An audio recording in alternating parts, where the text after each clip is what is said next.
কোনো নামাজি মানুষ যদি নামাজের উপর অহংকার করে কোনো অন্য মানুষকে নামাজ না পড়ার কারণে অপমান করে, আল্লাহ তাআলা সেই নামাজের নামাজও ক্যান্সেল করে দিবেন। রব বলে আমার বান্দা নামাজ পড়লো কি পড়লো না হিসাব আমি আনা নিব। আমার কোনো বান্দা ভালো করলো না খারাপ করলো মিসকাল আযাররা হিসাবটা আমি আহকামুল হাকিমিন আনা নিব। তুই কেন নিতে গেলি? তুই কেন জিজ্ঞেস করতে গেলি? তুই কেন অপমান করতে গেলি? আমি রব সেটা পছন্দ করি না। কোনো নামাজিও যদি কোনো অপরাধী মানুষকে অহংকার করে, হিংসা করে, ছোট করায়, অপমান করে, আল্লাহ সেই এবাদতের এবাদত পর্যন্ত ক্যান্সেল করে দেয়। কারণ আল্লাহ পাক বলে কোনো বান্দা কোনো বান্দাকে কষ্ট দেওয়ার জন্য পাঠাই নেই। কারণ পৃথিবীতে কারো মালিকানা আমি দিই নাই। আমি আল্লাহ সবাইকে মেহমান বানিয়ে পাঠিয়েছি, গোলাম বনে আসো, হাসরের রাজত্ব আমি আল্লাহ তোমাকে দান করব, ইজ্জত দান করব। সুবহান। কখনো ভেবে দেখেছেন আপনার থেকে জন্ম নেওয়া ছেলে মেয়ে যে আপনার কথা শুনে না? বাহিরের মানুষ শুনে না, মনকে বুঝ দিলাম সে তো বাহিরের। একটু কথা বলি ভাই, বাহিরের সাথে আমাদের মিলে না, বুঝলাম সে আমাদের কেউই না। তাহলে প্রশ্ন তো থেকে যায়, ঘরের গুলার সাথেও তো মিলে না, অন্য রক্তের সাথেও আমাদের মিলে না, মানলাম অন্য রক্তের মানুষ, নিজের রক্তের সাথেও তো এক টেবিলে বসে ভাত খাইতে পারি না। আচ্ছা, একই রক্তের 10টা পরিবার, তাদের সাথে মিলে না, বুঝলাম। নিজের ঘরের মানুষের সাথেও তো মিলে না, বউয়ের সাথেও মিলে না, জামাইয়ের সাথেও মিলে না, স্বামীও মিলে না, স্ত্রীও মিলে না, ছেলেও মিলে না, মেয়েও মিলে না। তো মিলটা কোথায়? একটু মনোযোগ। সংসার আমরাও করছি, আল্লাহ ওয়ালারাও সংসার করেছেন, করছেন। আমরা যেটাই ব্যর্থ, ওনারা সেটাই এমন সাকসেস হয়েছেন। আল্লাহ ওয়ালা নিজের পরিবারকে রেখে দিনের রাস্তায় বের হয়েছেন, অনেক মাস পরে আসার পরও দেখে ওনার স্ত্রী পরিবার যেভাবে রেখে গিয়েছেন সেভাবে নিরাপদে আছে। বলেন সুবহানাল্লাহ। এত বছর পরে আসার পরে স্ত্রী যেখানে আপনার আমার বিরোধিতা করার কথা, রাগ দেখানোর কথা, সে জায়গায় ওই আল্লাহ ওয়ালার স্ত্রী ওনার জন্য পা ধোয়ার জন্য পানির ব্যবস্থা করছেন। এটা কিভাবে সম্ভব? মাথায় রাখবেন, আমরা যদি মূল ঠিক রেখে সব করি, সব সুন্দর হয়ে যাবে। আমাদের মূলটা হচ্ছে রব্বুল আলামিন। সুবহানাল্লাহ বলি। একজন এমন আছে যার এক জোড়া জুতা দিয়ে 5 বছরও চলে যায়, যিনি নতুন করে জুতা কেনার শখ দেখে না, যিনি নতুন কাপড় কেনার ইচ্ছা যার অন্তরে জাগে না, উনি সন্তানদেরকে নতুন নতুন দিতে চায়। অনেক বাবারা আছেন ভিতরের জামাটার মধ্যে গেঞ্জিগুলা ফুটা ফুটা হয়ে গিয়েছে, কেনার তৌফিক থাকলেও কিনতে চায় না, বলে যে 2টা টাকাও যদি জমাতে পারি আমার ছেলে মেয়ের জন্য আমি কিছু ভালো করতে পারবো। এটার নাম বাবা। কথা বলেন ঠিক কিনা? জগৎকে বুঝতে দেয় না, শরীর লোড নেওয়ার ক্ষমতা নাই, তারপরও 50 বস্তা কেজি চাউল এখানে কাঁধের উপর নিয়ে রাখে। রোদের তাপ সহ্য হয় না, শরীর চলে না। যখন শরীর জবাব দিয়ে দেয় তখন মন থেকে শরীরকে শোনায়, তুই যদি থেমে যাস ঘরে তো বাজার যাবে না, তুই যদি থেমে যাস বাসা ভাড়ার বিল তো দেওয়া হবে না, তুই যদি আজকে থেমে যাস সন্তানের মুখে তো খাবার যাবে না। ওই চিন্তা করে করে ওভারলোড নিয়ে যিনি রোদের মধ্যে ঘাম জড়ায় জড়ায় ওভার পরিশ্রম করেন, তিনিই আমাদের বাবা। কথা বলেন ঠিক কিনা? বাবাদের কষ্ট দেখা যায়, ওনারা দেখতে দেয়। এখানে অনেক আমার ভাই বোনেরা আছেন, মাইকের আওয়াজ শুনছেন হয়তো, যাদের মনের একটা ধারণা আমার বাবা আমাকে ভালোবাসে না, আমার বাবা আমাকে দেখতে পারে না। মনে রাখবেন ভাইয়েরা, মারা ভালোবাসা দেখাই দিতে পারে, প্রকাশ করে ফেলতে পারে, বাবারা না ওই প্রকাশ করতে পারে না, ওনাদের ভালোবাসা গোপনে গোপনে থাকে। মনে রাখবেন, মা ভালোবেসে জড়াই ধরে 2 ফোঁটা চোখের পানি ফেললেই আপনি বুঝতে পারছেন মা আপনাকে ভালোবাসে, বুকে রাখে। মা আপনাকে বুকে রাখে, আর বাবা পুরা পরিবারকে আগলায় রাখে। সুবহানাল্লাহ শুনি নেই? আরেকটু জোরে বলেন, আরেকটু জোরে বলেন। মা যদি ঘরের পিলার হয়, বাবা হচ্ছে ছাদ। মাদের ভালোবাসা মাথায় হাত বুলিয়ে কপালে চুমা দিয়ে প্রকাশ করে, আর বাবাদের ভালোবাসা প্রকাশ হয় শাসন দিয়ে, বকা দিয়ে, মার দিয়ে। কারণ দুজনেই যদি নরম হয় সন্তান কখনো পড়তে বসবে সেজন্য মা আদর দিয়ে আগলায় রাখে, বাবা শাসন দিয়ে সন্তানকে এলাকার মধ্যে, পরিবারের মধ্যে, পৃথিবীর মধ্যে টিকার ব্যবস্থা করে দেয়। মার আদরে সন্তান মাথার উপর উঠে, পড়তে চাই না, বাবার শাসনে সেই সন্তান নাম শুনলে পড়তে বসে যায়। সিস্টেমগুলো করে দিয়েছেন কে? সেজন্য এই জিনিসগুলোকে মাথায় রাখার চেষ্টা করতে হবে আমাদের। মাও ভালোবাসে মায়ের মতো, বাবাও ভালোবাসে বাবার মতো। আমাদের নামাজগুলা কেন আমাদের কাজে আসছে না? এই জায়গাগুলোকে আগে একটু চিহ্নিত করতে হবে তো। তারপরে দেখবেন আপনার একটা সিজদাও অনেক বড় পাহাড়ে সোয়াব হয়ে গিয়েছে। সুবহানাল্লাহ জোরে বলি, আর একটু মোহাব্বতের আওয়াজে বলি মাশাআল্লাহ। আসুন, আল্লাহ অহংকারকারীকে পছন্দ করে। অহংকার কাকে বলে? এক কথায় বুঝবেন, অন্যকে ছোট মনে হওয়া, সে জায়গায় নিজেকে দামি মনে হওয়া, এটার নাম অহংকার। আত্মমর্যাদা, আত্মসম্মান আর অহংকার এক জিনিস নয়। ইসলাম বলে আত্মসম্মানও থাকতে হবে, অহংকারও করা যাবে না। ও ইসলাম, দুইটাকে সমন্বয় আমি কিভাবে করব? বলে যে তুমি অহংকার কখন করবা? যখন তোমার মনে হবে এগুলা আমার, এগুলা আমার, এগুলা আমার, তখন তোমার নিজের ভিতর অহংকার আসবে। তাই তুমি একটা কাজ করবা, যখনই তোমার কেউ প্রশংসা করবে তখনই তুমি বলবা আমি ছোট মানুষ, আমার কিচ্ছু নেই, সব আমার রব দান করেছেন, আমার রব আমাকে ভিক্ষা দিয়েছেন, আমার রব আমাকে ভিক্ষা দিয়েছেন, আমি মালিক হওয়ার যোগ্য নই, কিন্তু রব দয়া করে আমাকে মালিকের চেয়ারে বসিয়েছেন, কিন্তু এটা আমার নয়, আমার রবের দান। সুবহানাল্লাহ। তাহলে অহংকার আসার আর কোনো সুযোগ? বলেন না, অহংকার আসার কোনো সুযোগ? এবার আওয়াজ দিয়ে বলুন, আমরা কি লস চাই না লাভ চাই? অহংকারে কি লাভ আছে না লস আছে? তা আমরা যে অহংকারটাই বেশি করি, নিজের লসটাই করি, তো লাভটা কি হলো? লাভ তো কিছু হয়নি। করলাম, যদি বেনিফিট না পায় তাহলে আমি ব্যবসাটা করে লাভ কি? দোকানটা দিয়ে লাভ কি? পরিশ্রমটা করে লাভ কি? এতটুক বুঝ তো আমাদের আছে। মনে রাখবেন, অহংকার যেই করুক নিচের দিকে যাবেই যাবেই যাবে। কিছুক্ষণ মনে হয় এটা পেলে খুশি, কিছুক্ষণ মনে হয় এটা পেলে খুশি, কিছুক্ষণ মনে হয় অন্যরে ল্যাংমারিয়ান ফালাই দিলে খুশি। আসলে আমাদের খুশি এগুলাতে নাই, আমাদের খুশি এক জায়গায়, রব খুশি, আমরা খুশি। রহমান খুশি, বান্দা খুশি। রবে খুশি রাখাই বান্দার কাজ, এছাড়া আর কোনো কাজ। তো খুশি রাখার জন্য কিছু কাজের দরকার, নিয়মের দরকার আছে না? বলেন না ভাইয়া, নিয়মের দরকার আছে না? এই নিয়মগুলাকে যেখানে রাখা হয়েছে সেটাই হচ্ছে কোরআন হাদিস, থিওরিক্যাল। আর সেই নিয়মগুলাকে প্র্যাকটিক্যাল দেখানোর জন্য আল্লাহ যাকে পাঠিয়েছেন তিনি হচ্ছেন নবী রহমাতুল লিল আলামিন। আল্লাহ তাআলা আমাদের সবাইকে বুঝার তৌফিক দান করুন। তবে আমার ভালোবাসার মানুষ যারা আছেন, যারা নিজেদের মনের সৌন্দর্যতার কারণে আমার মতো অদম অযোগ্যকে নিজের মনের মতো দামি করে একটুখানি জায়গা দিয়েছেন, আমি আমার সেই সমস্ত ভাই এবং বোনদের কাছে আবদার করে একটা কথা বলতে চাই। সফলতার হাজারটা মাধ্যম আছে, তবে সবচাইতে উত্তম মাধ্যমের একটা মাধ্যম হচ্ছে আপনি চুপ থাকলে আপনার পক্ষ হয়ে রবের পক্ষ থেকে ফেরেশতা এসে উত্তর দিবে। আমরা সবসময় উত্তর দিয়ে জিততে চাই, সেজন্য বারবার হেরে যায়।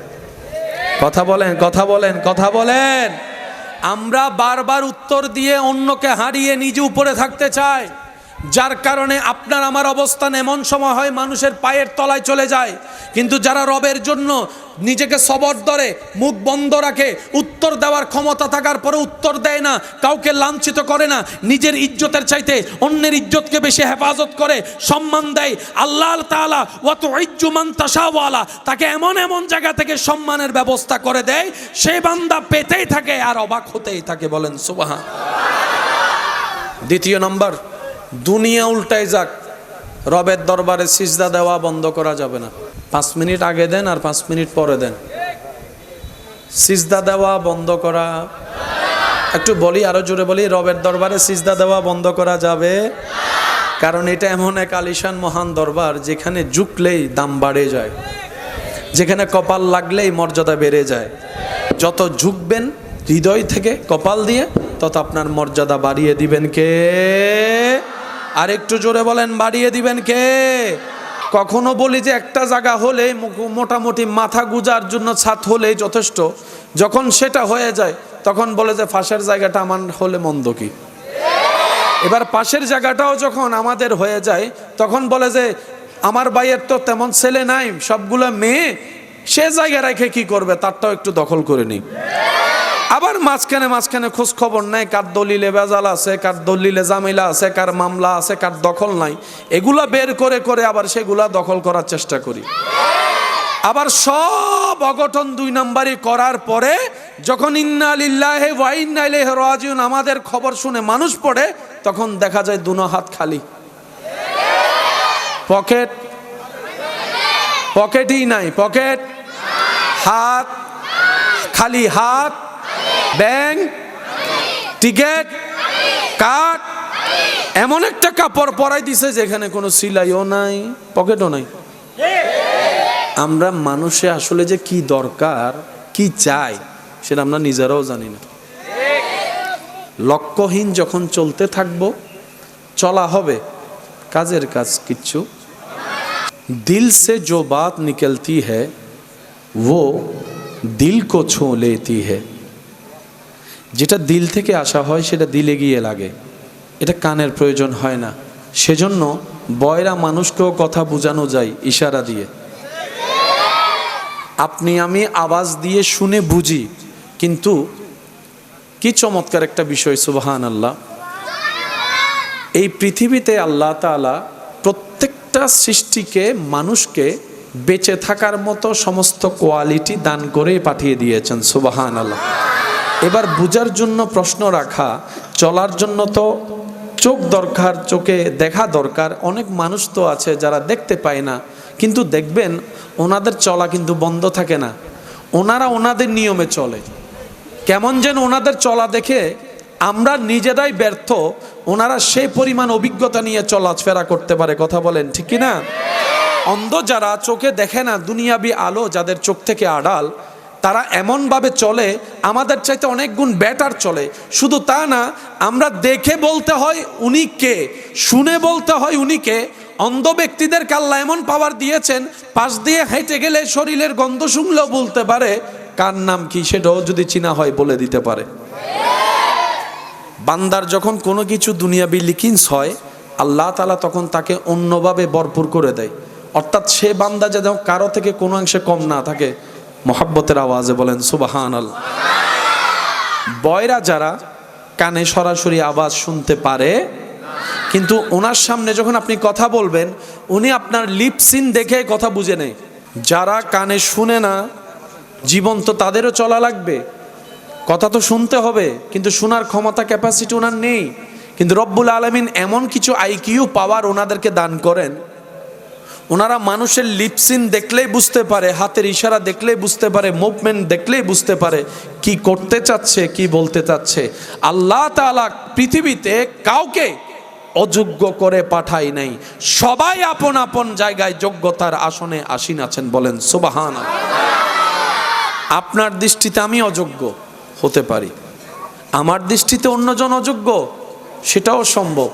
কিন্তু রব্বুল আলামিন কাউকে অযোগ্য বানায়। এক একজন এক এক বিষয়ে মাহের, এক একজন এক এক বিষয়ে শ্রেষ্ঠ। যারা সাউন্ড চালাচ্ছেন আমাদের সামনে, কাউকে যদি তুলে এখানে বসে দেওয়া হয় যে ভাই আমি একটু আসতেছি 20 মিনিটের জন্য, তুই একটু সামলা, এতে যে কি সামলাইব? কারণ সুইচ সবগুলা তার কাছে একরকম মনে হয়, ইকুইবেস কোনটা এটা উনি জানবে, সেটা আপনার আমার পক্ষে জানা সম্ভব। সেজন্য ইসলাম বলে কাউকে ছোট দেখিয়ে কথা বলিও না। ইসলাম কত সুন্দর জানেন?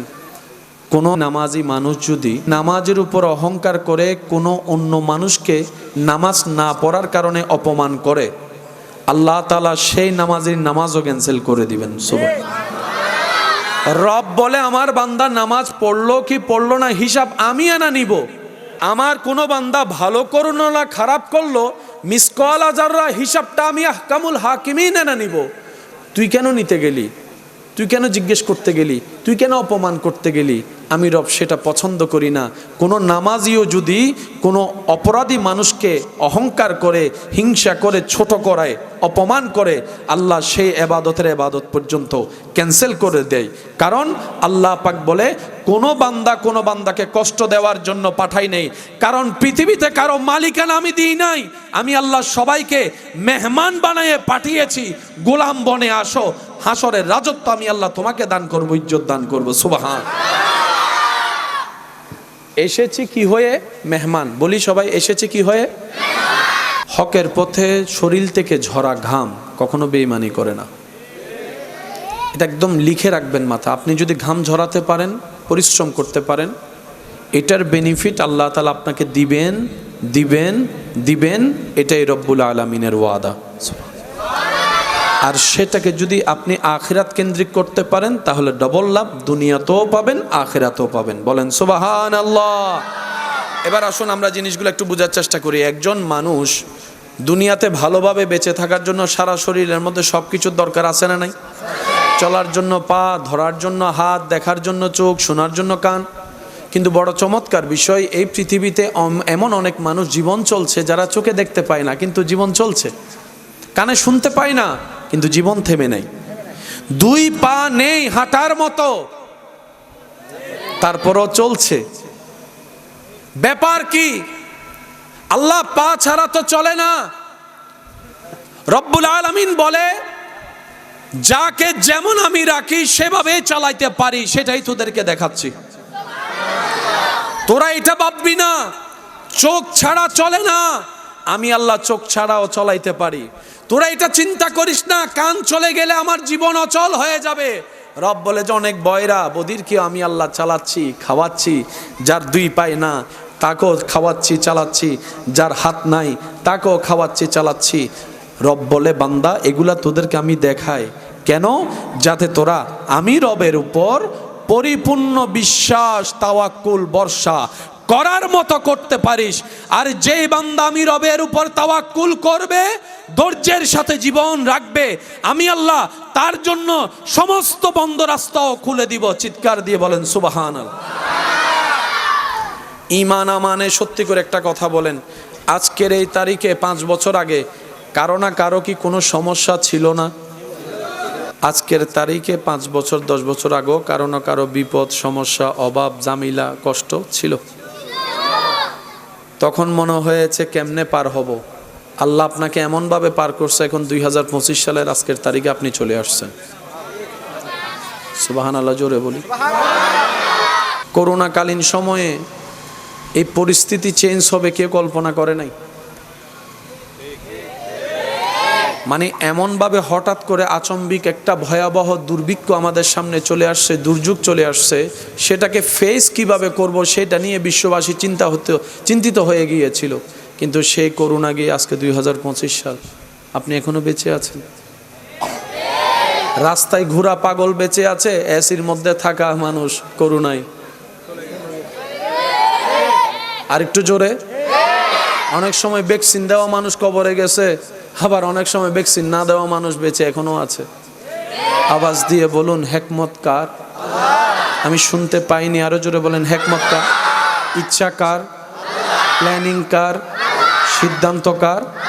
আর রবের সিদ্ধান্তে, প্ল্যানিংয়ে কারো নাক গলানোর কোনো সুযোগ, অধিকার, ক্ষমতা, অনুমতি না। তা বান্দার কাজটা কি? আমার রব যেমন চায়, আমার রব যেভাবে চায়, আমার রব্বুল আলামিন যেটা দিয়ে খুশি হবে, আমি বান্দা সেটা পেয়ে খুশি হয়ে যাব। বলেন না সুবহান। এটা হচ্ছে বান্দার কাজ। একটু আওয়াজ দিয়ে বলি, এটা কার কাজ? কেন? মা বাবার সাথে দ্বিমত হলে বুঝাই শুনে মানিয়ে নেওয়ায় সিদ্ধান্ত পরিবর্তন করা যায়। স্বামী স্ত্রীর ভিতর যদি মিলমিশ নাও হয় কথায়, একটু কম্প্রোমাইজ করে সিদ্ধান্ত পরিবর্তন করার সুযোগ আছে। কিন্তু রব্বুল আলামিনের সিদ্ধান্ত, কলম যেটা পড়েছে বাস পড়েছে। আপনি মামলা করেন, আন্দোলন করেন, এই করেন, সেই করেন, কোনো সুযোগ হ্যাঁ, তবে উম্মতে মুহাম্মদী যারা আমরা নবী রহমাতুল্লিল আলামিনের উম্মত, আমাদের জন্য আল্লাহ এই ক্ষেত্রে একটা সুযোগ দিয়েছেন, অপশন দিয়েছেন। অন্য কোন নবী রসুলের উম্মতের জন্য এই সুযোগটা তেমন ছিল। এই সুযোগটা, এই আইনটা, এই সংবিধানটা শুধু আমাদের জন্য পাশ হয়েছে। আর সেটা হচ্ছে রব্বুল আলামিন বলে, আমি সেই সিদ্ধান্তকে দুই ভাগে ভাগ করে দিয়েছি, একটা পরিবর্তন করা যাবে না, আরেকটা পরিবর্তনের সুযোগ আমি দিয়ে দিলাম। আল্লাহ কিভাবে করব? রব্বুল আলামিন বলে, এই সিদ্ধান্ত পরিবর্তন হওয়ার জন্য কিছু সুযোগ আমি তোমাদের জন্য করে দিয়েছি, সেটা হচ্ছে আমি রবকে খুশি করতে হবে।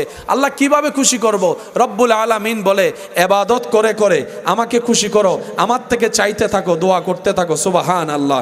ইবাদত করে করে তুমি দোয়া করতে থাকো, এই দোয়ায় যদি আমি খুশি হই, আমি পরিবর্তন করে দিতে রাজি আছি। তুমি সদকা করো, আমি যদি খুশি হই, আমি পরিবর্তন করে দিব। হে আমার বান্দা, তুমি যদি আমল দিয়ে আমি রবকে খুশি করাতে পারো, আমি হাকিম, আমি কাদের, তোমার তকদিরকেও পরিবর্তন করে দিতে রাজি আছি। এই সুযোগটা আমরা পেয়েছি। একটু আলহামদুলিল্লাহ বলা যাবে? এই অপরচুনিটি, এই সুযোগ আল্লাহ দিয়েছেন শুধু স্পেশাল আমাদেরকে। কেন? আমরা শ্রেষ্ঠ নবীর শ্রেষ্ঠ উম্মত। একটু জোরে বলি, নবীদের লিস্টিতে আপনার আমাদের নবীর মতো কেউ নেই। উম্মতের লিস্টিতে আল্লাহর মেহেরবানিতে কুনতুম খায়রা উম্মত বলে রব্বুল আলামিন আমাদেরকে সবার থেকে আলাদা করে দিয়েছেন। সুবহান।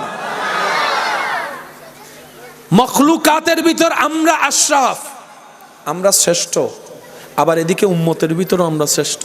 কিন্তু আফসোস আমাদের জন্য আমরা শ্রেষ্ঠত্বর মূল্যায়নও দিতে জানিনি, আমরা শ্রেষ্ঠত্বের আসন ধরে রাখতেও জানি না। আর যার কারণে আপনি আমি 2 নাম্বার কাজের মধ্যে নিজেকে জড়িয়ে ফেলি, অন্যায় কাজের মধ্যে জড়িয়ে ফেলি। বেয়াদবি তো আমাদের অলংকার নয়, মানুষত্বের অলংকার তো আদব, মানুষত্বের অলংকার তো নম্রতা, ভদ্রতা। মানুষ তো সেইজন যাকে দেখলেই শত্রুর মনও ঘেমে যাবে, আর যদি সে পাথরওয়ালা হয় অন্তত ঘরে গিয়ে হলো মন খারাপ করবে, আমি তার উপর কেন অত্যাচার করলাম। বলেন সুবহান। আমার কথা কি কে কষ্ট নিচ্ছেন? যারা দুনিয়াতে থেকে যাবে না জীবন, তারা না শুনলেও চলবে।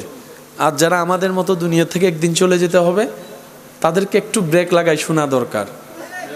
কারণ নিজে বাঁচলেই বাপের নাম। বলি সবাই, নিজে বাঁচলে, কষ্ট না হলে একটু সবাই বলি, নিজে বাঁচলে। এবার আসেন, আমাদের প্ল্যানিং, আমাদের চিন্তা আলাদা, রব্বুল আলামিনের প্ল্যানিং আলাদা। আচ্ছা বলুন তো, কাটটা হবে বাস্তবায়ন, কাটটা হবে? আর একটু জোরে বলেন। মন কখন খারাপ হয় জানেন? দুশ্চিন্তা কখন হয়? যখন আমাদের সিদ্ধান্তের সাথে আল্লাহর সিদ্ধান্ত মিলে না, আমাদের প্ল্যানিংয়ের সাথে আল্লাহর প্ল্যানিং মিলে না। কিন্তু আমরা তো জানি হবে তো সেটাই যেটা রব চায়। তা আপনি ভালো থাকবেন কিভাবে মন খারাপ থেকে? সূত্র একটাই, রব যেটাই চাই সেটাই আপনার চাওয়া বানিয়ে ফেলেন, কাজে কাজ হয়ে যাবে, মনও আর খারাপ হওয়ার সুযোগ হবে না। বলেন না সুবহানাল্লাহ। রব আপনার তকদিরে লিখে রেখেছেন সেই স্ত্রী যার বাড়ি হবে অমুক জায়গায়, আর আপনি এখানে একজনের ডিস্টার্ব করে করে পাগল করে ফেলতেছেন। লাগছেনি ফেস? কিছু কথা বলে না। লাগছেনি ফেস? আল্লাহ আপনার রিজিকের ব্যবস্থা রেখেছেন অমুক জায়গার দোকানে, আপনি আমি বিশার জন্য পাগল হয়ে যাচ্ছি বাইরে, মিলে না। সেজন্য আমরা জানবো কিভাবে, বুঝবো কিভাবে? সেটা হচ্ছে রবের রহমতের উপর ছেড়ে দিতে হবে। আল্লাহ আমার জন্য যেটা ভালো হয় তুমি আমাকে সেটা দান করো, সেটা আসা পর্যন্ত আমাকে ধৈর্য ধারণ করার তৌফিক দান করো। আপনাকে যেতে হবে না, আপনার রবই আপনাকে সেই জায়গা পর্যন্ত পৌঁছাই দিবে যেখানে জন্য আপনার জন্য কল্যাণ বরাদ্দ করা হয়েছে। বলেন না সুবহানাল্লাহ। সত্যি করে বলেন, সবাই কি ব্যবসা করে সফল হতে পেরেছে? সবাই কি বিদেশ করে সফল হতে পেরেছে? সবাই কি চাকরি করে সফল হতে পেরেছে? না। আপনার কাজ কোথায় সেটাকে বের করতে হবে, আর সেটা জানে কে? আপনাকে খুঁজতে হবে। যখন আপনার রবের বরাদ্দটা আপনার সাথে খুঁজতে গিয়ে যখন গাঁটে গাঁট পড়বে, আপনার দিল আল্লাহ সেখানে বসাই দিবে। আমি কি বুঝাতে পারছি? আচ্ছা, ছোটবেলার থেকে কেউ স্বপ্ন নিয়ে বড় হয়েছে যে আমি বড় হয়ে নালা পরিষ্কার করব? আমি কেন কথাটা বললাম, আমাদের সমাজে নালা পরিষ্কারকারীকে খুব ছোট চোখে দেখা হয়। ওনারা যদি সবাই 2 বছর আন্দোলন করে যে করবই না, আপনি যাবেন কই? কি বুঝাতে পারছি কথা? বুঝাতে পারছি? যারা ডাস্টবিন পরিষ্কার করে ওনাদের পাশেও কেউ যেতে চায় না, জড়িয়ে ধরা তো অনেক দূরের কথা। ওনারা যদি 2 মাস ডাস্টবিন পরিষ্কার করা বন্ধ করে, আমরা কি করলাম, কি জানে বলে যে এই মানববন্ধন আমরা করব না, কি হবে অবস্থা? এবার আমি আপনাদের খেদমতে যেটা নিবেদন করতে চাচ্ছি, আশা করি বোঝার চেষ্টা করব। ছোটবেলার থেকে কেউ মুচি হওয়ার স্বপ্ন দেখে, কিন্তু মানব জীবনে চলার জন্য মুচির দরকার। একজন এমন আছে যার 1 জোড়া জুতা দিয়ে 5 বছরও চলে যায়, যিনি নতুন করে জুতা কেনার শখ দেখে না, যিনি নতুন কাপড় কেনার ইচ্ছা যার অন্তরে জাগে না, উনি সন্তানদেরকে নতুন নতুন দিতে চায়। অনেক বাবারা আছেন ভিতরের জামাটার মধ্যে গেঞ্জিগুলা ফুটা ফুটা হয়ে গিয়েছে, কেনার তৌফিক থাকলেও কিনতে চায় না, বলে যে 2টা টাকাও যদি জমাতে পারি আমার ছেলে মেয়ের জন্য আমি কিছু ভালো করতে পারবো। এটার নাম বাবা। কথা বলেন ঠিক কিনা? জগৎকে বুঝতে দেয় না, শরীর লোড নেওয়ার ক্ষমতা নাই, তারপরও 50 বস্তা কেজি চাউল এখানে কাঁধের উপর নিয়ে রাখে। রোদের তাপ সহ্য হয় না, শরীর চলে না। যখন শরীর জবাব দিয়ে দেয় তখন মন থেকে শরীরকে শোনায়, তুই যদি থেমে যাস ঘরে তো বাজার যাবে না, তুই যদি থেমে যাস বাসা ভাড়ার বিল তো দেওয়া হবে না, তুই যদি আজকে থেমে যাস সন্তানের মুখে তো খাবার যাবে না। ওই চিন্তা করে করে ওভারলোড নিয়ে যিনি রোদের মধ্যে ঘাম জড়ায় জড়ায় ওভার পরিশ্রম করেন, তিনিই আমাদের বাবা। কথা বলেন ঠিক কিনা? বাবাদের কষ্ট দেখা যায়, ওনারা দেখতে দেয়। এখানে অনেক আমার ভাই বোনেরা আছেন, মাইকের আওয়াজ শুনছেন হয়তো, যাদের মনের একটা ধারণা আমার বাবা আমাকে ভালোবাসে না, আমার বাবা আমাকে দেখতে পারে না। মনে রাখবেন ভাইয়েরা, মারা ভালোবাসা দেখাই দিতে পারে, প্রকাশ করে ফেলতে পারে, বাবারা না ওই প্রকাশ করতে পারে না, ওনাদের ভালোবাসা গোপনে গোপনে থাকে। মনে রাখবেন, মা ভালোবেসে জড়াই ধরে 2 ফোঁটা চোখের পানি ফেললেই আপনি বুঝতে পারছেন মা আপনাকে ভালোবাসে, বুকে রাখে। মা আপনাকে বুকে রাখে, আর বাবা পুরা পরিবারকে আগলায় রাখে। সুবহানাল্লাহ শুনি নাই? আরেকটু জোরে বলেন, আরেকটু জোরে বলেন। মা যদি ঘরের পিলার হয়, বাবা হচ্ছে ছাদ। মাদের ভালোবাসা মাথায় হাত বুলিয়ে কপালে চুমা দিয়ে প্রকাশ করে, আর বাবাদের ভালোবাসা প্রকাশ হয় শাসন দিয়ে, বকা দিয়ে, মার দিয়ে। কারণ দুজনেই যদি নরম হয় সন্তান কখনো পড়তে বসবে, সেজন্য মা আদর দিয়ে আগলায় রাখে, বাবা শাসন দিয়ে সন্তানকে এলাকার মধ্যে, পরিবারের মধ্যে, পৃথিবীর মধ্যে টিকার ব্যবস্থা করে দেয়। মার আদরে সন্তান মাথার উপর উঠে, পড়তে চাই না, বাবার শাসনে সেই সন্তান নাম শুনলে পড়তে বসে যায়। সিস্টেমগুলো করে দিয়েছেন কে? সেজন্য এই জিনিসগুলোকে মাথায় রাখার চেষ্টা করতে হবে আমাদের। মাও ভালোবাসে মায়ের মতো, বাবাও ভালোবাসে বাবার মতো। কারোটা দেখা যায়, কারোটা দেখা যায়। আল্লাহ তাআলা আমাদের সবাইকে আপন আপন জায়গায় মা বাবার সেবা করার তৌফিক দান করুন। যাদের মা বাবা এই পৃথিবীতে নেই, তাদের কবরের শান্তিতে থাকার জন্য সন্তানদেরকে ব্যস্ত সময়ের ভিতরে দোয়া করার আল্লাহ ব্যবস্থা করে দিন বলি আমিন। আমাদের সবার, আমার মুচি ভাইদের দরকার আছে না নাই? নালা পরিষ্কারকারী মানুষের দরকার আছে, আপনার ডাস্টবিন পরিষ্কারকারীর দরকার আছে। কেউ তো ছোট থেকে এই স্বপ্ন নিয়ে বড় হয় নাই, আর কাজটাও তো এত ইজি না। হলো কিভাবে? মাথায় রাখবেন, এই পৃথিবীর সমস্ত সিস্টেম আল্লাহ তাআলা এমনভাবে সাজিয়ে দিয়েছেন, মানব জাতির কল্যাণের জন্য যত সেক্টরে যা দরকার আল্লাহ কিছু কিছু মানুষের অন্তরে সেই কাজের প্রতি ভালোবাসা সৃষ্টি করে দিয়েছেন। সুবহান। এটা হিকমত কার? আওয়াজ দিয়ে বলেন হিকমত কার? আরো জোরে বলেন হিকমত কার? আল্লাহ বলে যে আমি চালাচ্ছি, তুই তো পুতুল মাত্র। আমি খাওয়াচ্ছি, আমি রাজ্জাক, তুই তো আনস মাত্র। এতটুক কথা যারা বুঝতে পেরেছেন তারা একবার বলেন আলহামদুলিল্লাহ। আপনারাই বলেন এগুলা বুঝার জানার দরকার। এই পৃথিবীতে আমরা যারা আছি সবাই এক সমান।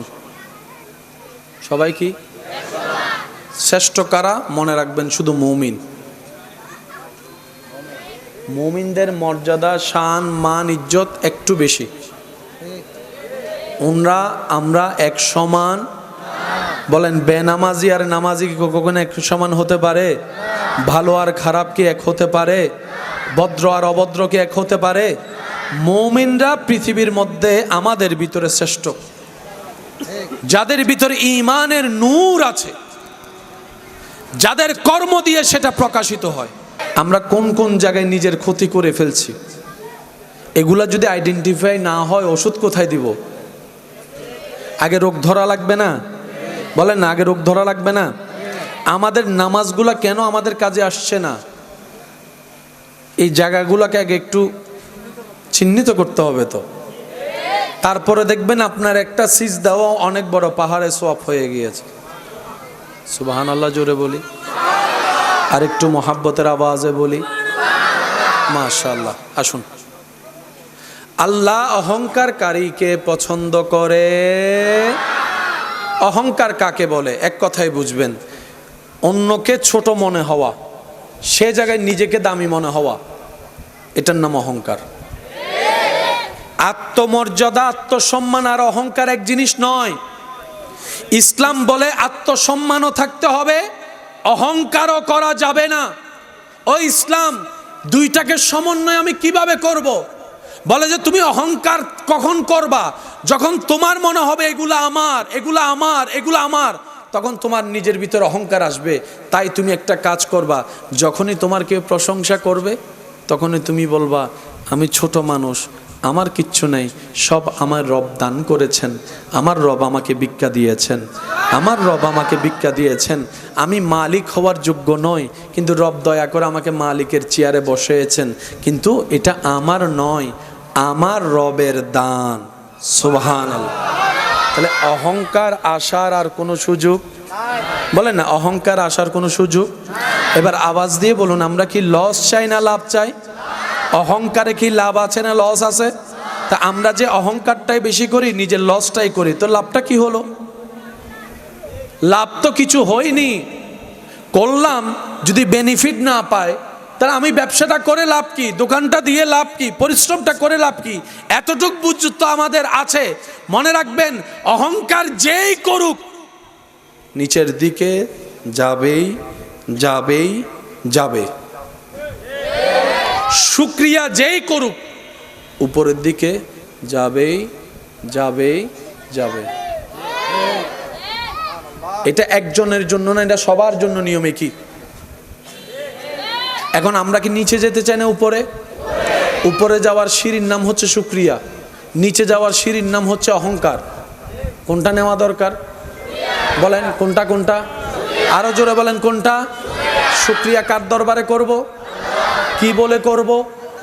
সবাই বলেন কি বলে করব? কি বলে করব? তা আলহামদুলিল্লাহ কি রোগের ওষুধ? অহংকার যাওয়ার ওষুধ। তাহলে আপনি যখন আলহামদুলিল্লাহ বলা অভ্যাস করবেন, অহংকার অন্তরে জায়গা পাবে না। আবার অন্যদিকে আল্লাহর আরেকটা নিয়ামত আপনার জন্য বরাদ্দ হয়ে যাবে, লা ইন শাকারতুম লা আযীদান্নাকুম। অল্প পেয়ে শুকরিয়া যে করবে, আমি আল্লাহ ওয়াদা করলাম তার কল্পনার চাইতে তাকে আরো বাড়াই দিব, বাড়াই দিব, বাড়াই দিব। সুবহান। এবার বলেন লাভ কোন দিকে? অহংকারে না শুকরিয়ায়? যাওয়া দরকার কোন দিকে? এতদিন গেছি কোন দিকে? যেটা সত্য সেটা বলি, এতদিন গেছি কোন দিকে? যার কারণে লস দুনিয়াতেও পাইছি, আখিরাতেও লস। আর আমরা লস চাই, আমরা লাভে থাকতে চাই। কথা বলেন ঠিক কি না? দ্বিতীয় নম্বর মনে রাখবেন, হিংসা। কি? এই হিংসা হচ্ছে আমাদের সমাজের সবচাইতে মহারোগের একটা রোগ। যত মামলা আছে 99% মামলার পিছনে হয়তো রাগ পাবেন, না হয় হিংসা পাবেন। বেশিরভাগ মামলার বললাম পিছনে দুইটা কারণ, হয়তো রাগ না হয় হিংসা। বেশিরভাগ পিছনে হয়তো রাগ নয়তো হিংসা। বেশিরভাগ কুফরি কাজের মধ্যে হয়তো রাগ নয়তো হিংসা। সমস্ত জামিলার প্রধান দুইটা, হয়তো রাগ না হয় হিংসা। এই দুইটা কি আমাদের সমাজকে ভালো রাখছে, পরিবার ভালো রাখছে? আজকে দুই ভাই এক জায়গায় বসে ভাত খেতে পারে না। একটু জোরে বলি, হয়তো রাগের কারণে না হয় হিংসার কারণে। আজকে একই বংশের একই রক্তের দুই পরিবার এক জায়গায় একজন আরেকজনকে দেখতে পারে, বিয়ের অনুষ্ঠানও দাওয়াত দেয়, হয়তো খেয়াল করে দেখবেন রাগ আছে না হয় হিংসা আছে। কথা বলেন ঠিক কিনা? এই দুইটা জিনিস, হিংসা অহংকার রাগ, আসে কার থেকে? ফেরেশতা থেকে না শয়তান থেকে? শয়তান কি আমাদেরকে উপরের দিকে দেয় নাকি নিচের দিকে নেয়? জান্নাতে নেয় না জাহান্নামে নেয়? তাহলে আমরা আমাদেরকে বাঁচানোর জন্য শয়তানের প্রোডাক্টকে ক্যান্সেল করতে হবে, কিন্তু শয়তানের প্রোডাক্ট ক্যান্সেল করার মতো রাস্তা তো কোনো কিছু আমাদের নাই। সেজন্য রব্বুল আলামিন কত সুন্দর সিস্টেম করে দিয়েছেন দেখেন, সুবহানাল্লাহ। শয়তান আমাদেরকে কোথায় নিতে চাচ্ছে? আমাদের যেতে যাওয়া দরকার। তো শয়তানকে বের করব কিভাবে? রব বলে যে তুই পারবি না, তাহলে আমি যাবো কিভাবে? রব বলে যে তুই চেষ্টা কর, চেষ্টা কর, চেষ্টা কর। আর এদিকে একটা কাজ কর। আল্লাহ কি করব? রব বলে যে তুই বল আউযু বিল্লাহি মিনাশ শাইতানির রাজিম। মাইকের আওয়াজ যতটুকু যাচ্ছে, আমি এই কথাটা সবাই শোনার জন্য আমি একটু অনুরোধ করব। প্লাসে প্লাসে প্লাস হয়, প্লাসে মাইনাসে মাইনাস, আবার মাইনাসে মাইনাসে প্লাসে প্লাসে প্লাস, প্লাসে মাইনাসে, আবার মাইনাসে মাইনাসে প্লাস হয়। যখন প্লাস আর মাইনাস হবে তখন অঙ্ক কি দাঁড়াবে? মাইনাস। প্লাসে মাইনাসে, বলেন প্লাসে মাইনাসে। এবার আমি আপনাদেরকে বলবো, আপনারা কি প্লাস বলবেন নাকি মাইনাস বলবেন সেটা আপনাদের সিদ্ধান্ত। কোরআন তেলাওয়াত বলেন, বলেন বলেন বলেন, সবাই মিলে বলেন। কোরআন তেলাওয়াত, আজান দেওয়া, নামাজ পড়া, নফল পড়া, জিকির করা, দান করা, সদকা দেওয়া, হজ করা, যাকাত দেওয়া, মা বাবার সেবা করা, জিকির করা, নফল রোজা রাখা, তাহাজ্জুদ পড়া, প্লাস। অহংকার করা, হিংসা করা, আমিত্ব দেখানো, লোভ করা, মানুষের নামে গীবত করা, আর একটু আস্তে, মানুষের জায়গা দখল করা, এক সপ্তাহের জন্য টাকা নিয়ে 10 বছরের টাকা না দেওয়া, বাকি খাওয়ার সময় আগে থেকে বাকি দেওয়ার সময় আর খুঁজে না পাওয়া, মানুষকে নামে অশ্লীল কথা বলা, গালাগালি করা, নেশা করা, মদ খাওয়া, জুয়া খেলা, আরও জোরে বলেন, আরও জোরে বলেন, আরও জোরে বলেন, ইফটিজিং করা, জেনা করা, বেয়াদবি করা। আমাদের ভিতরে এগুলো আছে না নাই? এবার প্লাসে মাইনাসে। এখন আমাদের বাঁচতে গেলে আগে মাইনাস সেভ করতে হবে। আমি শুনি নাই, সবাই বলি একটু। আমরা জান্নাতে যাওয়ার জন্য নামাজ পড়লাম 5 ওয়াক্ত, কিন্তু কোনো না কোনো জায়গায় না কোনোভাবে অন্যের নামে গীবত করে বদনাম করে সেই 5 ওয়াক্ত নামাজ শেষ করে দিয়েছি। ওয়াইলুল লিকুল্লি হুমাজাতিল লুমাজা। আমরা বুঝতে পারি নাই আমরা জান্নাতে যাওয়ার জন্য হজ করে আসলাম, হজটা জমাইলাম জান্নাতে যাওয়ার জন্য, দাঁড়িপাল্লায় সেই সওয়াবটা তুলে দেওয়ার জন্য। হাসরে গিয়ে দেখলাম হজের কোনো অস্তিত্বই নেই, সওয়াবের কোনো অস্তিত্ব খুঁজে পেলাম না। ফেরেশতাকে জিজ্ঞেস করলাম আমার এই হজটা গেল কই? আমার তো মনে আছে আমি হজ করেছি, আমি তাওয়াফ করেছি, আমরা সাফা মারওয়া সাই করেছি, আমি আরাফাতে ছিলাম, মিনায় ছিলাম, মুজদালিফায় ছিলাম। ফেরেশতা বলে তুমি করেছো ঠিকই, কিন্তু সওয়াবটা তুমি জমাই রাখে ধরে রাখতে পারোনি। আমি বললাম কিভাবে পারিনি? তখন ফেরেশতা বলে তুমি অন্যের জায়গা দখল করে সেটা নষ্ট করে দিয়েছো, অন্যের নামে বদনাম করে সেটা নষ্ট করে দিয়েছো, অন্যের নামে পিন লাগায় তুমি নষ্ট করে দিয়েছো। এদিকে প্লাস দিলাম, ওদিকে মাইনাস করলাম। টোটাল হিসাব, টোটাল হিসাব। এবার বলেন জান্নাতে কে যাবেন? তাইলে জান্নাতে যাওয়ার কারো সুযোগ? তাহলে আমাদের কি প্লাস যেরকম বাড়ানো দরকার, মাইনাসও সেরকম সেভ করা দরকার। এই জিনিসটা না করার কারণে আমরা বারবার লাভ করতে গিয়ে লসে চলে যাচ্ছি। আল্লাহ তাআলা আমাদের সবাইকে একটু বুঝে শুনে চলার তৌফিক দান করুন। আর একটু জোরে এখন এগুলা থেকে বাঁচার ইচ্ছা দরকার আছে কি নাই? যেহেতু বাঁচার ইচ্ছা আছে, মনে রাখবেন সমস্যা যেখানে সমাধানও সেখানে। এবার আমাদের সবার চাওয়া কোথায় যাওয়া? জান্নাতে। একটু আওয়াজ দিয়ে বলুন তো কোথায়? সবার ইচ্ছা আছে তো ইনশাল্লাহ? আল্লাহ আমাদেরকে কবুল করুক। আমরা তো যোগ্যতা দিয়ে যেতে পারবো না, আল্লাহ যেন আমাদেরকে দয়া করে নবীর সুপারিশের মাধ্যমে যাওয়ার জন্য একটা রাস্তা করে দেন। চিৎকার দিয়ে বলেন আমিন, আরো জোরে বলেন আমিন। এবার সেই নবী রাহমাতুল লিল আলামিন আমাদেরকে পরামর্শ দিচ্ছেন, উম্মত তুমি আমাকে দুইটা জিনিসের হেফাজতের আমানত দাও, দুইটা জিনিস হেফাজত করবা বলে ওয়াদা করো, আমি মুস্তাফা তোমার সাথে জান্নাতের ওয়াদা করে ফেললাম। কয়টা জিনিস? একটা আওয়াজ দিয়ে বলেন কয়টা? তাহলে আমাদের জন্য কঠিন কিছু দেয় নাই, সহজ। এতগুলা বিষয় থাকতে মাত্র কয়টা জিনিসের সেভ চেয়েছেন? নবী রাহমাতুল লিল আলামিন বলে, উম্মত তুমি আমাকে কথা দাও, তুমি অন্যায় কাজে তোমার লজ্জাস্থান ইউজ করবা না, তুমি তোমার মুখকে অহেতুক ইউজ করবা না।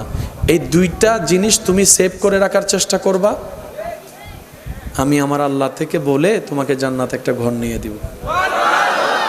ভাইয়া কয়টা জিনিস? একটু সবাই বলি কয়টা? একটা লজ্জাস্থানের হেফাজত আর একটা মুখের হেফাজত। এবার লজ্জাস্থানও কাজ করে, মুখও কাজ করে অনিয়ন্ত্রিতভাবে। যে জায়গায় ঝামেলা সেটার নাম হচ্ছে মন। মুখ আগে লড়ে না মন আগে লড়ে? আমি শুনি নাই। মুখ আগে লড়ে নাকি মন আগে লড়ে? মুখের রাগ বড়ে প্রকাশ হয় পড়ে, কিন্তু মনের মধ্যে গুতায় আগে তোরে হইলে আজকে আমি কি যে করি। আওয়াজ দেন, আওয়াজ দেন, আওয়াজ দেন। খারাপ কাজ করে পড়ে, মনের মধ্যে কুমন্ত্রণা আসে আগে। এবার আওয়াজ দিয়ে বলেন, মুখ সারা শরীরের সমস্ত কিছু লড়ে, মেইন জায়গা কি? মন। বলেন মেইন জায়গা কি? আরো জোরে বলেন, আমাদের মেইন জায়গা কি? এই মনটা আছে কোথায়? পিঠের মধ্যে না সিনার মধ্যে? এই সিনার জায়গাটার মধ্যে যে মনটা আছে, মন নামে দামিঘর, এই দাবিঘরের মালিক কে? এখানে কাকে রাখা দরকার? আরো জোরে বলেন কাকে? কিন্তু রাখছি কাকে? রাখছি কাকে? রাখছি কাকে? ঢুকতে দিছি কাকে? এই ভুল করছি, আমাদের জীবনের মারাত্মক ভুল এই জায়গায়।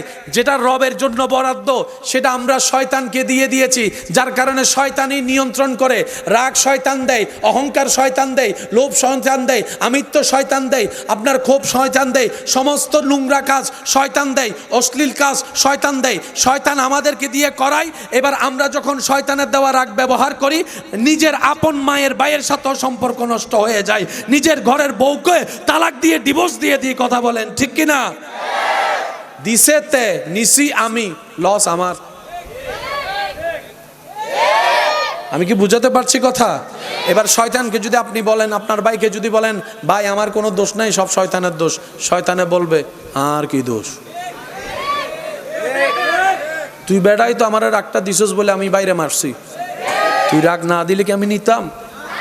তখন শয়তানে বলে যে তোরে বানাইছে কে? আমরা বললাম আল্লাহ। শয়তানে বলে তোরে খাওয়াই কে? আমরা বললাম আল্লাহ। তুই কার জমিনে আসস? আল্লাহর জমিনে আসি। তোর সব কিছু দেয় কে? আল্লাহ। এবার শয়তান বলে সব তোরা আল্লাহ দেয়, তুই আমারটা নিলি কেন? আমি কি বুঝাতে পারছি?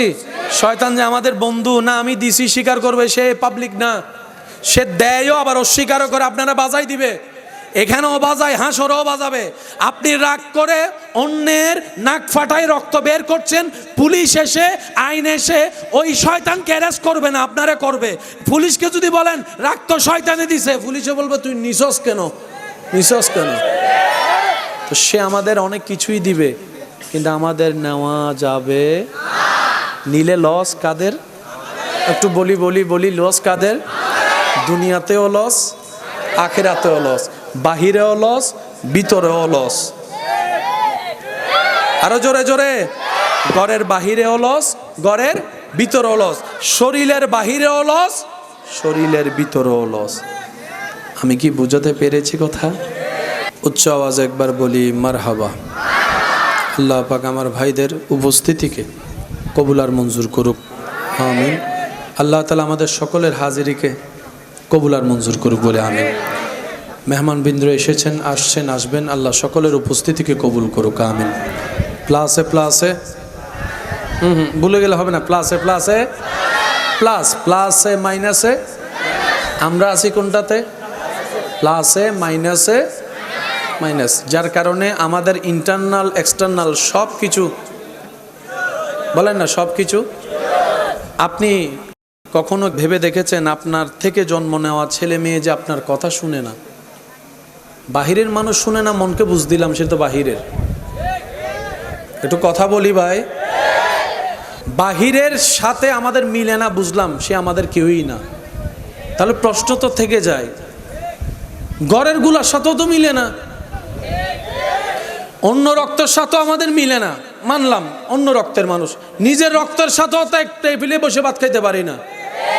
আচ্ছা, একই রক্তের 10টা পরিবার, তাদের সাথে মিলে না, বুঝলাম নিজের ঘরের মানুষের সাথেও তো মিলে না, বউয়ের সাথেও মিলে না, জামাইয়ের সাথেও মিলে না, স্বামীও মিলে না, স্ত্রী মিলে না, ছেলেও মিলে না, মেয়েও মিলে না। তো মিলটা কোথায়? একটু মনোযোগ। সংসার আমরাও করছি, আল্লাহ ওয়ালারাও সংসার করেছেন, করছেন। আমরা যেটাই ব্যর্থ, ওনারা সেটাই এমন সাকসেস হয়েছেন। আল্লাহ ওয়ালা নিজের পরিবারকে রেখে দিনের রাস্তায় বের হয়েছেন, অনেক মাস পরে আসার পরও দেখে ওনার স্ত্রী পরিবার যেভাবে রেখে গিয়েছেন সেভাবে নিরাপদে আছে। বলেন সুবহানাল্লাহ। এত বছর পরে আসার পরে স্ত্রী যেখানে আপনার আমার বিরোধিতা করার কথা, রাগ দেখানোর কথা, সে জায়গায় ওই আল্লাহ ওয়ালার স্ত্রী ওনার জন্য পা ধোয়ার জন্য পানির ব্যবস্থা করছেন। এটা কিভাবে সম্ভব? মাথায় রাখবেন, আমরা যদি মূল ঠিক রেখে সব করি, সব সুন্দর হয়ে যাবে। আমাদের মূলটা হচ্ছে রব্বুল আলামিন। সুবহানাল্লাহ বলি। আমাদের সবচাইতে বড় বোকামি হচ্ছে আমরা মূল ঠিক না রেখে শাখা প্রশাখায় কাজ করি, যার কারণে গাছে ফল ধরে, ঢাল দেখি ফল নাই। কারণ কি? মূল মাটির সাথে সম্পর্ক।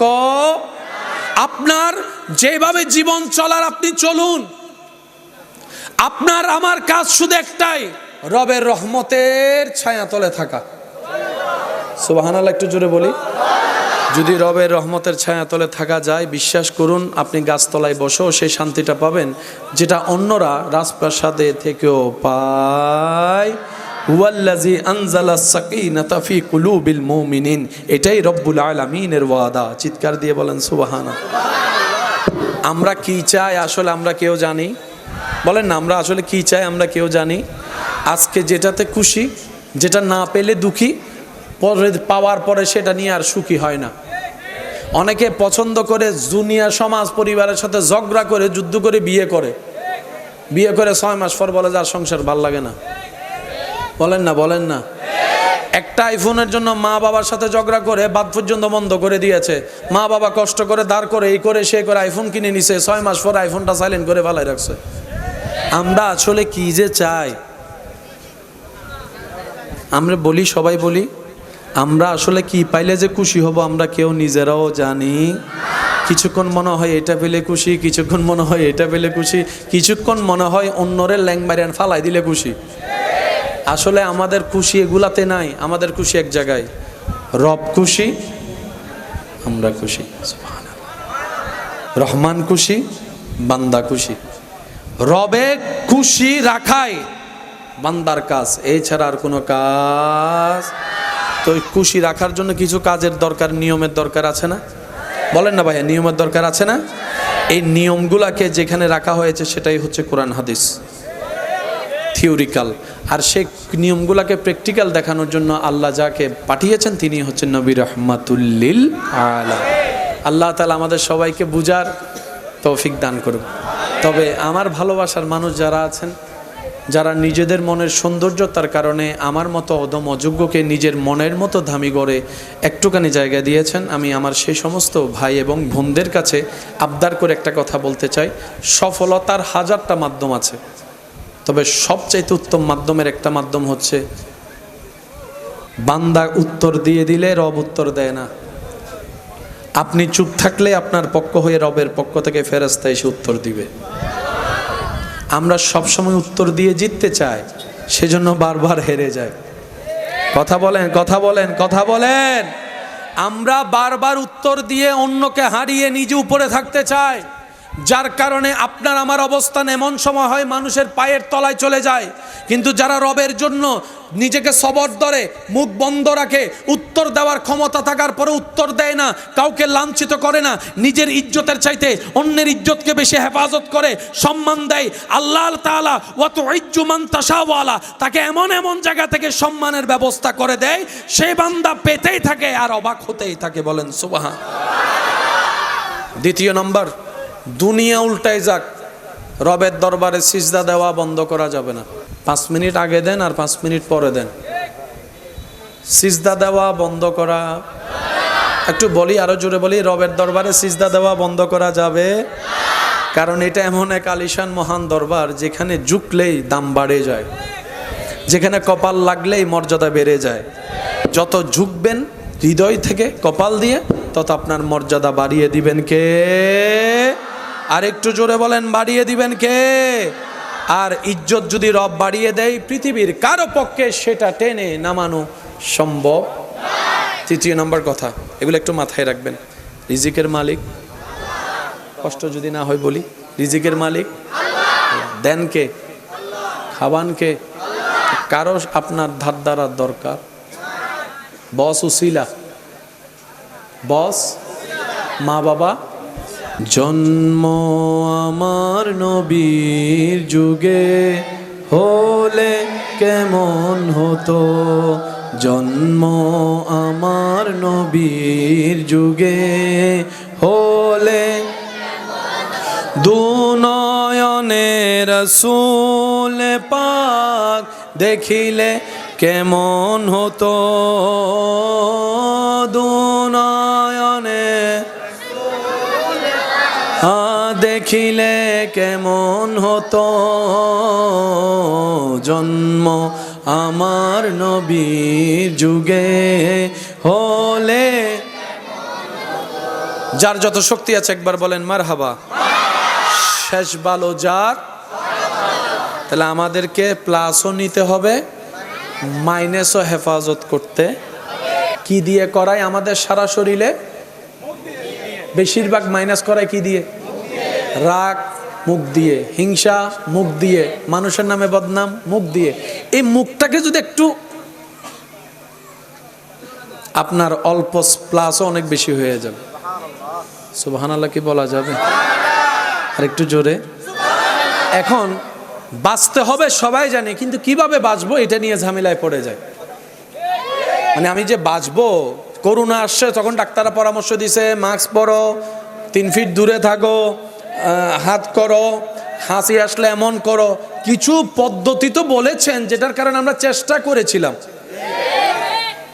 আমরা হিংসা থেকে বাঁচবো কিভাবে, অহংকার থেকে বাঁচবো কিভাবে, এই শিক্ষারও দরকার আছে কি নাই? এই শিক্ষাগুলা জানার জন্য আল্লাহ তাআলা আমাদেরকে যে সেক্টর রেখেছেন, এটা হচ্ছে ওয়াকুনু মাআস সাদিকিন, আল্লাহর প্রিয় বান্দাদের সোহবতে বসা। বলেন সুবহান। আল্লাহ তাআলা আমাদের সবাইকে জ্ঞান অর্জন করার তৌফিক দান করুন। আচ্ছা, সবচেয়ে বড় গুনাহ কি বললাম? বদনাম করা, গীবত। ঠিক আছে? আচ্ছা, এটা করি আমরা কি দিয়ে? এখন আমরা চাইলে কিন্তু মুখ কন্ট্রোল করতে পারি, কিন্তু আমরা এত অনকন্ট্রোল হয়ে গেছে, মুখ এখন আমাদের কন্ট্রোল থাকে না, কথা শুনেই না, কথা বলেন ঠিক না? তো সেজন্য আল্লাহ তাআলা আমাদেরকে একটা সিস্টেম দিয়েছেন, আমরা খেয়াল করি নাই। আওয়াজ দিয়ে বলুন, কথা বলে কি দিয়ে?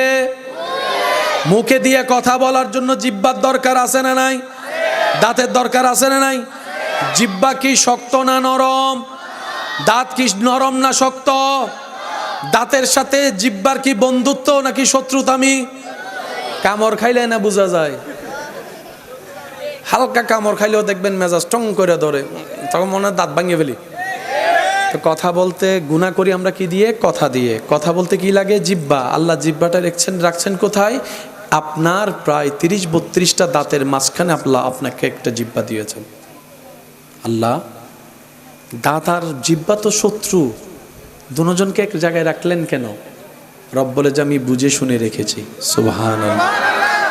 আল্লাহ পাক বলে তোমার এতগুলা কঠিন শক্ত দাঁতের ভিতর থেকে তুমি যেরকম 24টা ঘন্টা কথা বলার ক্ষেত্রে নরম জিহ্বাকে সেভ করে রেখে কথা বলো, গোস্ত খাও, খাবার খাও, তুমিও কথা বলার সময় সেভাবে কথা বলিও যেন তোমার জিহ্বার কথার আঘাত দিয়ে আমার কোনো বান্দার অন্তরে আঘাত না লাগে। তোমার জিহ্বাটা যেন আমার কোনো বান্দার বেইজ্জতের কারণ না হয়। তোমার জিহ্বাটা যেন আমার বান্দার কোনো গোপন খবরের প্রকাশকারী না হয়। মনে রাখবা, কে কি রকম সেটা আমি আল্লাহ জানি, কাকে কি করা দরকার বিচার আমি করব। বিচারের দায়িত্ব আমি আল্লাহ কোনো বান্দাকে দিই নেই, কোনো বান্দাকে দিই নেই। যখন তোমার অন্যজনের দোষ অন্বেষণ করার জন্য মন চাইবে, তখন আয়নায় নিজের চেহারার দিকে তাকিয়ে বলবা, পৃথিবীতে আমার মতো পাপী আর কেউ নেই। দেখবা তোমার আর অন্যের বদনাম করতে ইচ্ছা করবে না। বলেন না সুবহানাল্লাহ। আল্লাহ তাআলা আমাদের সবাইকে কবুল করুক, আমিন।